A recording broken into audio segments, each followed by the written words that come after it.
Баршаңызға қайырлы күн, сіздермен Манат. Бүгін біз картоптан өте дамды ас дайындайтын боламыз. Менің каналыма тіркеліп, достарыңызбен бөлісуді ұмытпаңыздар.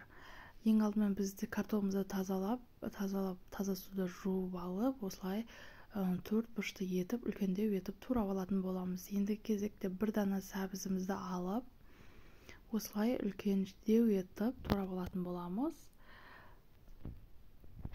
Bir dana piyazımızda dәл осылай сәбіздің көлемінде етіп, ірілетіп турап алатын боламыз.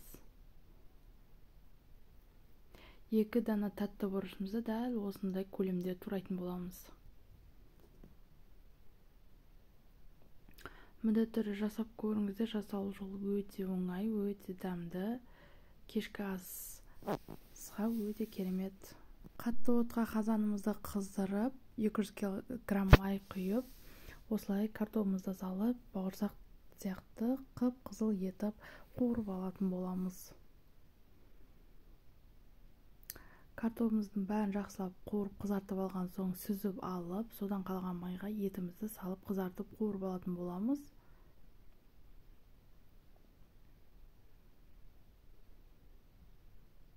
Барлығы жақсылап қуырылғаннан кейін сәбізімізді салып 5 минутта қуырып алатын боламыз.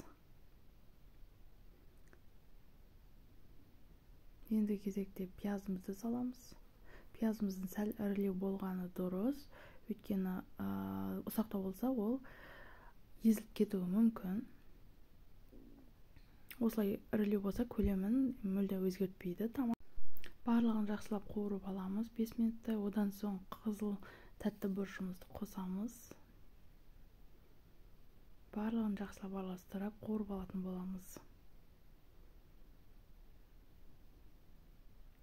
Енді кезекте картопымызды саламыз. Ол кезде қуырмаймыз, өйткені картопымыз жақсы қызарып қуырылған алдын ала. Енді түрлі дәмдеуіштерімізді салатын боламыз. Мен бұл жерде 2 лавр жапырағын және 2 дана сарымсақ, яғни чесногымызды және 1 чай қасық паприка қосатын боламын. Дәміне өте керемет қылады. Түрлі дәмдеуіштер қоса берсеңіздер болады. Және 1 ас қасық тұз қосатын боламын. Барлығын жақсылап араластырып, жарты капустаны бетіне осылай бөліп жабатын боламын. Толықтай беті жабылуы тиіс. Суды азғана мөлшерде қосамын, өйткені капустаның суы өзі молырақ болып шығады. Барлық жерін осылай жауып шығатын боламын. Күнделікті ас ретінде істегенге өте оңай, міндетті түрде дайындап көріңіздер. Осылай жарты бокал су құйып, бетін жауып, жарты сағат тындырып қоятын боламын чай отта. Қарап отырғандарыңыздай капустамыздың суы шығып, капустамыз жұмсарып, жақсы пісті. Осылай тарелкамызға бірінші кезекте капустамызды жайып салып алатын боламыз. Енді бетіне картопымызды осылай етімен араластыра отырып, ортасына салатын боламыз. Түрлі қылып бетін аскөкпен, пиязбен, көк пиязбен әсемдесеңіздер болады.